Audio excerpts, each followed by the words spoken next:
लगातार मेहनत करते रहें ताकि आपको आगे हाँ, सफलता मिल जो सके। नए बच्चे हैं जो सुबह दौड़ते रहते हैं, तो सुबह में आने के बाद मैं भी दौड़ जारी रखी थी। हम्म। तो मुझे जो भी सुबह लोग मिलते थे उनको मैं बोलता था कि मेहनत लगातार रखो, सफलता एक दिन जरूर मिले, क्योंकि मुझे भी 6 भर्ती देखने के बाद 7 में मिली बिल्कुल थी। बिल्कुल, 7वीं में आपका अंतिम रूप से अंतिम चयन हुआ चयन हुआ भारतीय था सेना में। सेना में।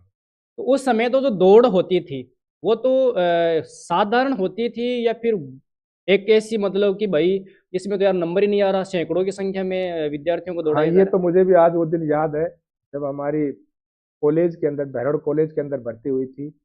और वहाँ पे क्योंकि वो रैली थी, तो रैली के अंदर तो आसपास के पूरे लोग आ जाते हैं। है। तो हम्म। 500 के बैच के अंदर दौड़ाया गया था। अच्छा, एक साथ में लगभग 500 के 500 का आसपास बच्चे बैच दौड़े। दौड़े थे, तो उसके अंदर मेरा चयन हुआ था। तो वही बात है कि देखो, मेहनत के फल तो जरूर हाँ भाई, आपको तो लगभग 6 भर्तियों का अनुभव भी। अनुभव था। तो उस समय मतलब एक के बाद एक असफलता मिलती गई, तो आपने स्वयं को किस तरह से मोटिवेट रखा कि भाई नहीं, मुझे करना है, एक असफलता मिली तो कोई नहीं है।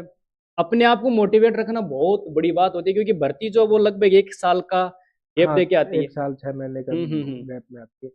देखो, अनुभव तो ये था कि भाई देखो, आज नहीं तो कल हालात भी ऐसे थे कि नौकरी बहुत जरूरी है। हम्म। भाई गरीब परिवार से थे, तो अपने आप को मोटिवेट तो रखना बहुत जरूरी है, क्योंकि अगर नौकरी नहीं मिलेगी तो परिवार की दशा नहीं सुधरेगी। बिल्कुल बिल्कुल। तो लेकिन साथ साथ हमारे के एक और भी था कि हम साथ साथ पढ़ाई भी तो कर रहे थे।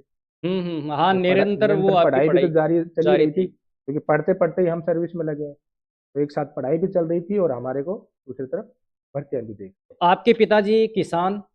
मेरे पिताजी, मैं जाति से प्रजापत हूँ। हम्म। मेरे पिताजी आज भी हाथ का काम करते हैं, मटके बनाते हैं।